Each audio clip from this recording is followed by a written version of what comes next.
The average adult makes about 35,000 remotely conscious decisions every single day.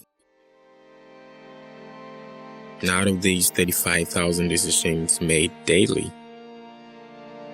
nearly 230 of them are only about food. From what to eat for breakfast to whether to begin your productive day by waking up from bed or turning your alarm off to keep sleeping, even to go on watching this video or scrolling your way off. Every single decision, no matter how significant or insignificant it is, has one sure thing: consequences, good or bad. My name is Thomas Opon, and come October 29th, 2020, I'll be 29 years old. And these are the 3 things I've learned about decision making.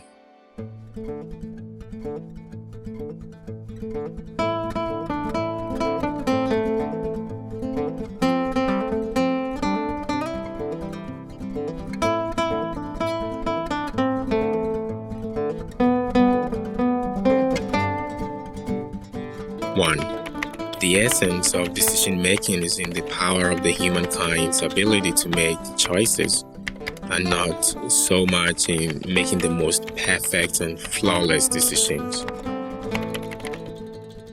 Between the year 2010 and 2014, I studied history and geography at the University of Ghana. However, after much reflection and prayer, I decided to pursue engineering for a fresh career in 2016. 4 years on, and come June 2020, I'm going to be a bona fide civil engineer, ready to begin my career. While the intrinsic value in my decision is not in the fact that I chose to pursue a new field of study, but rather it's in the truth that I hold the power and the ability to decide on my own career, period. Knowing this truth has helped me discover my God-given courage to take bold steps in life, and also have the tenacity and mental fortitude to embrace the outcomes of my decisions. 2.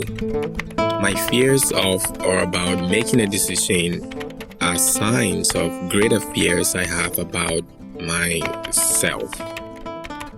Some of the fears I had to overcome when I made a decision to begin a fresh undergraduate program in civil engineering was the fear that all my colleagues and mates were going to get ahead of me in life, and things that I have enormous respect for, such as marriage, were going to happen late for me.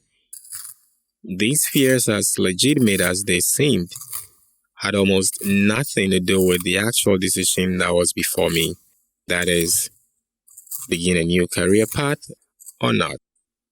Indeed, they were reflections of my own personal fears and insecurities, the illusion and self-deceptive trap of thinking and sometimes acting as though I was in a race with my colleagues, and the pride of thinking I was brilliant or better than some of my mates, and so perhaps I should be ahead of them, or at least be at the same level with them.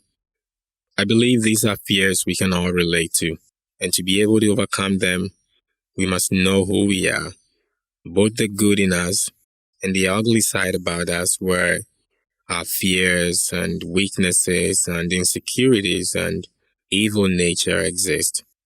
Knowing myself for who I truly was at the time of making this decision helped me to distinguish clearly between the decisions that I had to make and dealing with the defects that I had in my thoughts and feelings.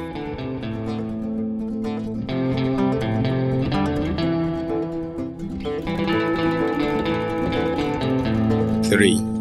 A decision once made would at some point call on the decision maker to justify it again. This is what I call the test of the worthiness of every decision. 2 years into my civil engineering program in China, I lost part of my scholarship, and life as a student became very difficult financially. In those moments, I had thoughts and ideas about quitting, even though I was already halfway through. I felt I was being called upon to justify or validate the decision I had taken 2 years ago to study for a new career. I didn't quit because I decided again after 2 years to still keep studying for the new career in engineering. Since then, I have learned to consciously await life's quizzes on my decisions, even the seemingly simple ones I make in my day-to-day living. Every decision in life will test the decision maker after it is made to prove its worth.